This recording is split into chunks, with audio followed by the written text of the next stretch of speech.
welcome back to Performing Arts with Mr. Horn for another week. As you no doubt has noticed that we have a brand new name this week. And the name of the series this week is Mr. Performing Arts. That was submitted by Jax in Year 1, so big clap for Jax. I'll remind you, if you have a new name for our video series, feel free to put it in the comments of this video, or email, or get it to me however you want. Of course, last week we were continuing to play Where's Pepper, and some Eagle Eye viewers picked up that Peppa Pig was of course in the Green Lantern logo during the Year 1 through 6 activity. Great job to everyone who found Pepper. As usual this week we have our warm-up activity, our prep activity, and our Year 1 through 6 lesson at the end. Just to let you know, I had a question last week from one of our students, and in the description of this video there are special time codes. If you click on the numbers, will take you straight to where the warm-up, where the activities, where all the bits and pieces are. So if you aren't a prep and you don't want to do the prep activity, you can just skip straight to the Year 1 and 6 activity. Let's get going and start our warm-up. Good luck, have fun, be awesome. I'm going to eat you! Hello everyone and welcome back to my garden. And of course, if we're in my garden, that means we are warm-up time. This week, our warm-up is called Time to Mime. I really like that rhyming. Ooh, time to mime with rhyme. We're going to do a little bit of a warm-up that calls back to something that we were looking at last term. Mime. Mime is performing and acting using no words. You actually use your actions, your movements, and your facial expressions to really get your point across. So this week, I'm going to read out a couple of different actions, and I want you to try to mime out the scene. Now, as I mentioned last term, miming is not supposed to be too quick. Slow it down a little bit. Don't act really, really quickly with it. If you're eating an apple, don't eat an apple like this. Nobody eats an apple like that. Eat an apple like this.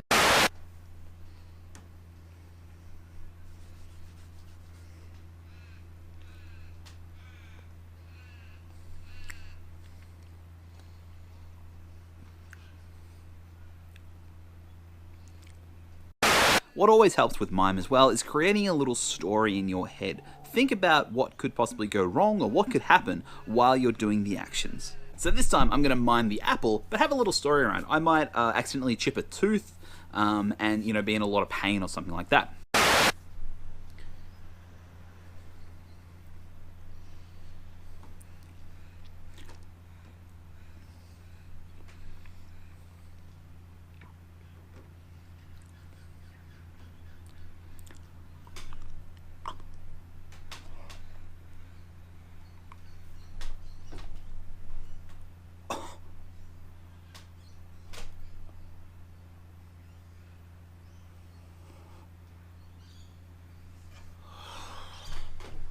Alright, your first mime. I want you to pretend you are washing a car.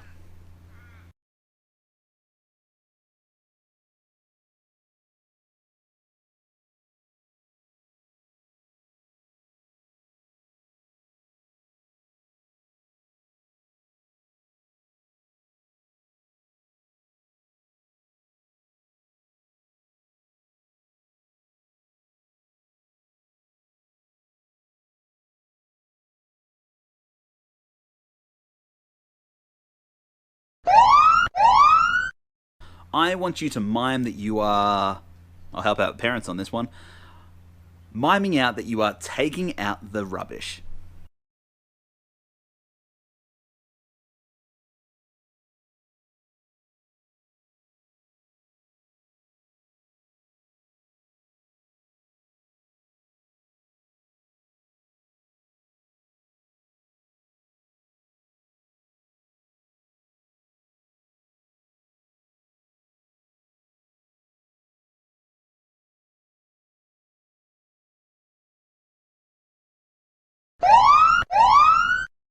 Alright, the next one is, I want you to mime that you are losing at a video game.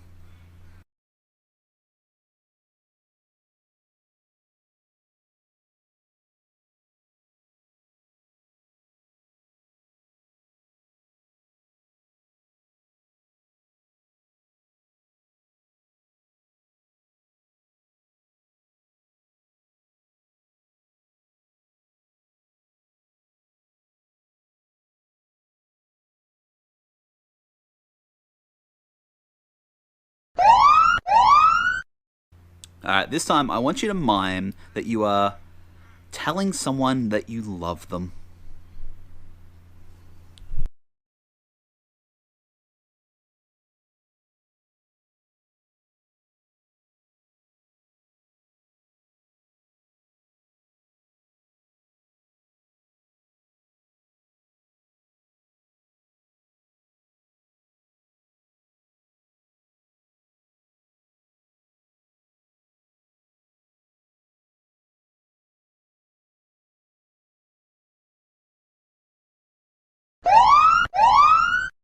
Alright, let's get a little sporty. What about, I want you to mime that you're playing soccer, but you accidentally hurt your ankle.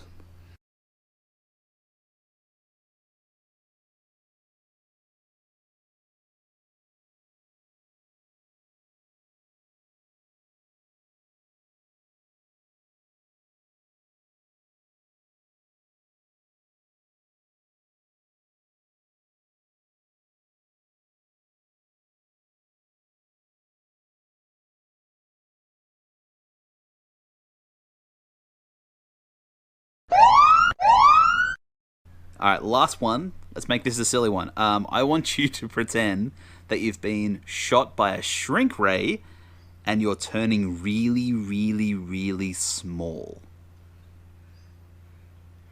Have a go at miming it.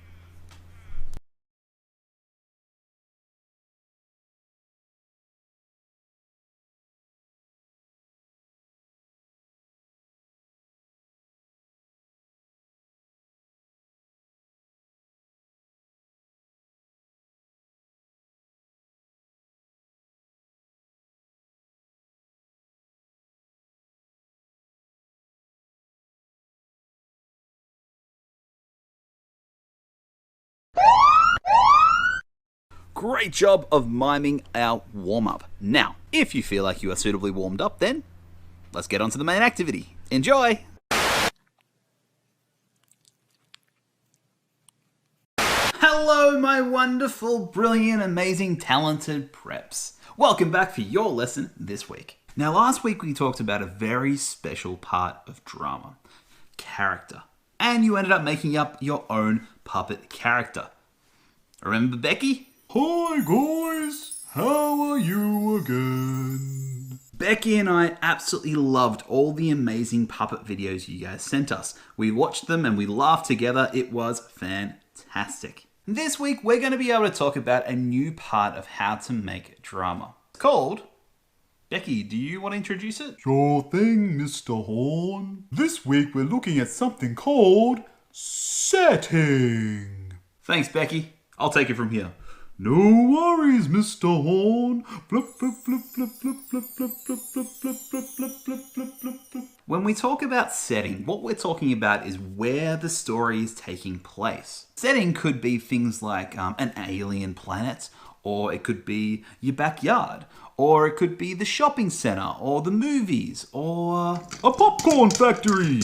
Yes, Becky, it could be a popcorn factory as well. Flip, flip, flip, flip, flip, flip, flip, flip. Every single story from movies, books, television, video games, every single story has got a setting. A special place where the story takes place and where the characters can exist and talk and do whatever they want to do. For example, I'm going to talk about a very famous movie that hopefully you've seen. It's called The Lion King. The Lion King is set in a country called Africa. Now, Africa has a very different type of look. There's very large open areas of land, as you can see here in like Pride Rock. There are deep, thick, bushy jungles of lots of trees with lots of animals and all that sort of thing. There are areas like watering holes where animals come to drink, and there's more dangerous places like elephant graveyards and things like that that were featured in the movie. Today, we're going to have a go at thinking about setting. Now, you're going to need your imagination for today's lesson. So, get those thinking creativity caps on, because for the games that we're going to play today, I'm going to get you to start thinking about setting, and you have to try to imagine that you're in a different place. The game's called... Wake up. We are going to pretend that we are asleep. You can fall asleep in a chair, you can fall asleep on the ground, you can fall asleep standing up if you want. You can make snoring noises and have your eyes closed and pretend that you're laying in bed having a lovely, beautiful dream. When you hear this music, wherever you are, you have to fall asleep.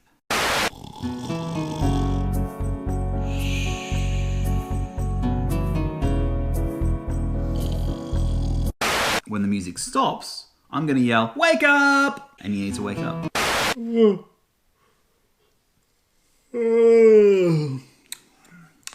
This is where your creativity is going to kick in. I want you to pretend that you've woken up in a strange place that you've never been before. I want you to describe what you pretend to see. Then I'm going to try to guess where you are.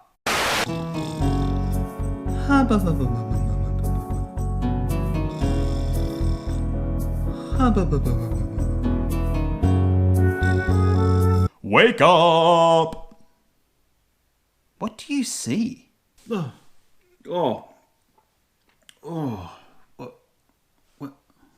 am I? I can see a beautiful beach with soft waves crashing into the shore. I feel a beautiful sun beating down on my face and warming. Did you work out where I was? That's right, I was at the beach. I talked about the waves, I talked about the sand, I talked about the beautiful sun in the sky, I talked about little kids building sand castles. All those things happen at the beach. So in my imagination, I managed to dream up all of the different things that I see when I'm at the beach. All right, your turn. When you hear that music, you're going to fall asleep. You can fall asleep in a chair, you can fall asleep on the ground, you can fall asleep standing up, wherever you want to fall asleep. As you're sleeping, try to imagine what you're going to act out when you wake up. Think about what you would hear in your setting. Think about what you would see in your setting. Think about what smells you might smell. And if you have mum or dad or brother or sister around to film it, you could send it to me and I can try to work out what setting you're in. Ready? Time to go to sleep. Good luck.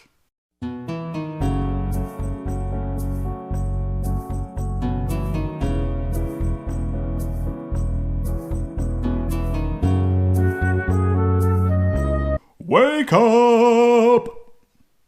Time to tell me where you are.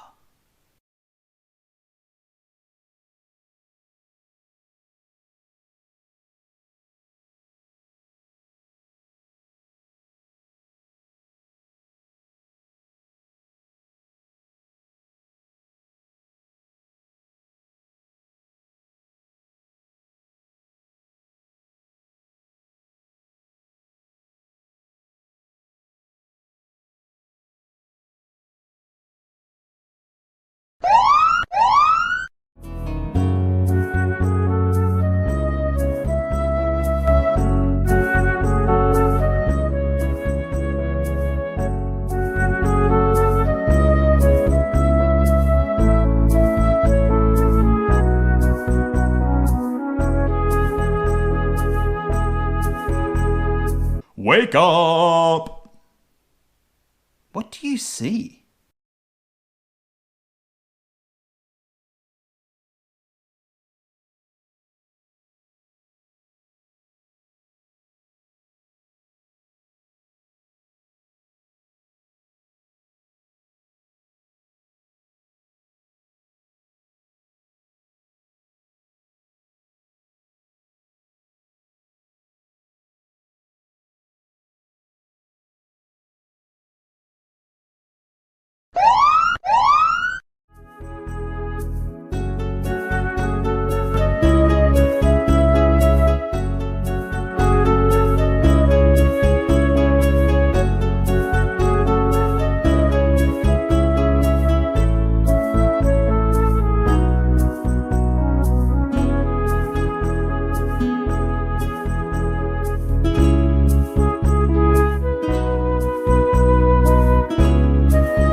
Wake up!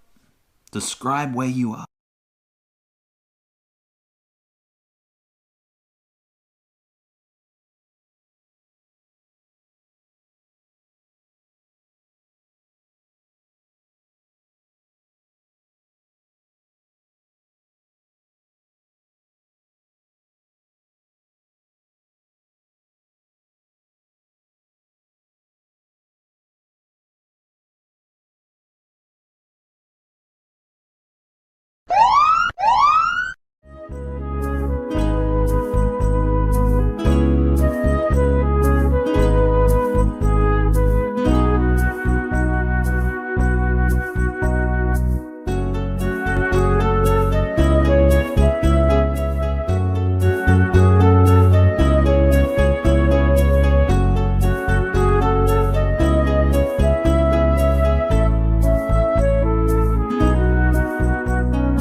Wake up! Where are you?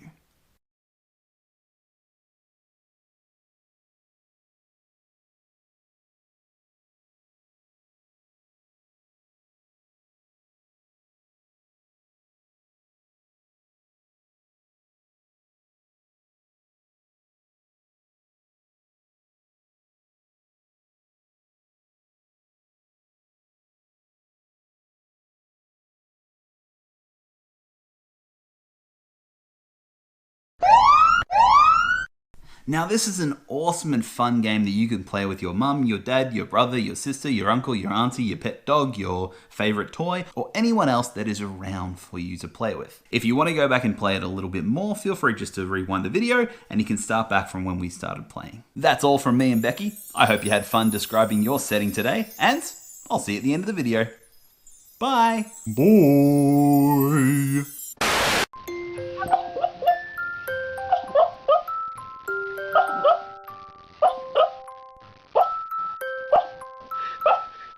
Welcome year 1 through 6ers back for your weekly activity. Now first things first, last week's videos were fantastic. I just want to let you know that I enjoyed them all so much and had so many laughs while getting to watch them. You are all a super creative bunch. This week is another 2-parter lesson. The first week's going to be around a little bit of research and ideas, and then next week will be the performance week where you get to perform again. The activity we're going to be doing for the next couple of weeks is commercials. Commercials are a really interesting art form. Most of the time we just wish they weren't there because that means we're not watching our favorite TV show or finding out who's eliminated from MasterChef. But there's a real art form and performance in commercials, particularly something called infomercials. A commercial's job is to make you, the viewer and the audience, believe that this product is the best thing of all time and that you need it in your life.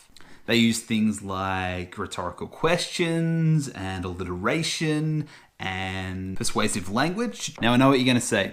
Mr. Horn, you're doing that thing again where you're talking about English concepts instead of drama. You've probably heard those terms before in your English class during persuasive writing. And that's because commercials are simply trying to persuade you to buy their product.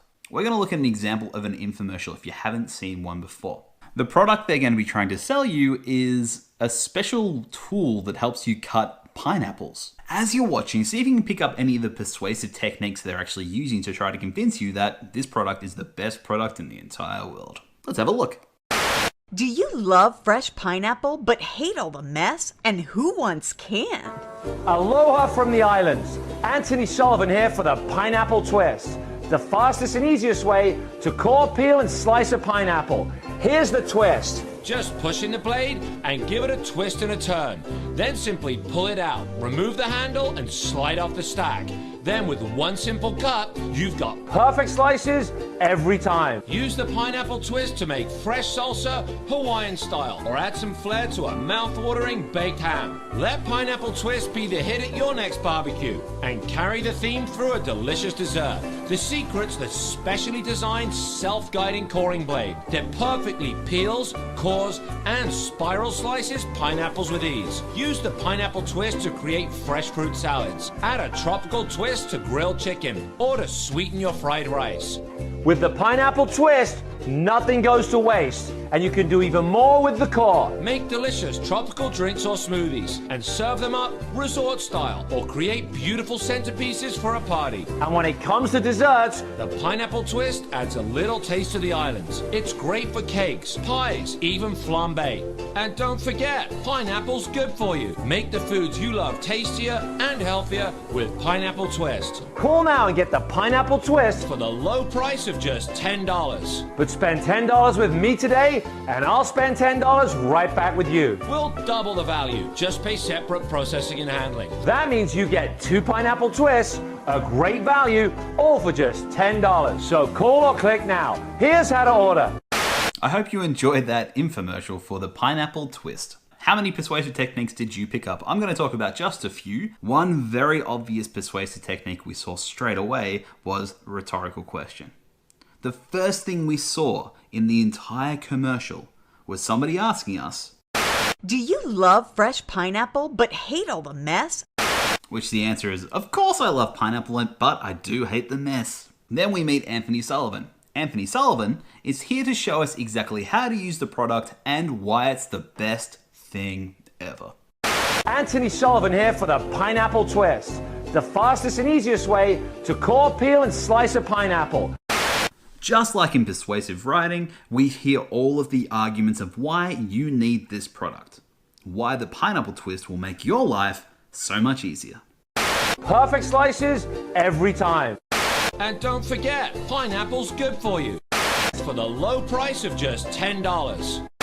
They even use things like alliteration and rhyme to try to make their point more obvious. And you can do even more with the core. Next few sessions, you're going to be creating a commercial. You're going to try to sell me, the viewer, an object. It can be this remote control, or this bike pump that I still have sitting on my desk from a previous lesson. This week, your lesson is going to be finding an object from around the house. It can be literally anything. And I want you to start thinking about all the ways and all the positive things about that object. They could be silly, they could be funny, they could be ridiculous. This isn't a serious thing. So if you find a banana, you could pretend it's a phone and say, look, people will think you have this cool banana phone. Find an object around the house and start thinking about all the different ways that you could use them. Write them down, keep them somewhere safe, because next week, you're going to be using this object to create a commercial for. And you're going to try to convince me that this is something that I need in my life. So, what are you waiting for? Go for a hunt around the house, find an object. It can be as silly and ridiculous as you want. It's completely up to you. And start thinking about all the different ways you could use that object next week in your commercial. Good luck and happy hunting. So call or click now. Here's how to order. Spike loves his new hat. Yay! Congratulations, you have made it through another week of Performing Arts with Mr. Horn. I had an absolute blast with you guys this week, and I hope you did too. I hope you found a bit of fun, a bit of smiles, and some learning as we went along. As always, I will be back next week for another Performing Arts lesson. Apart from all that, I'll see you in the next one. Take it away, Anthony Sullivan. Aloha from the islands. Anthony Sullivan here for the Pineapple Twist,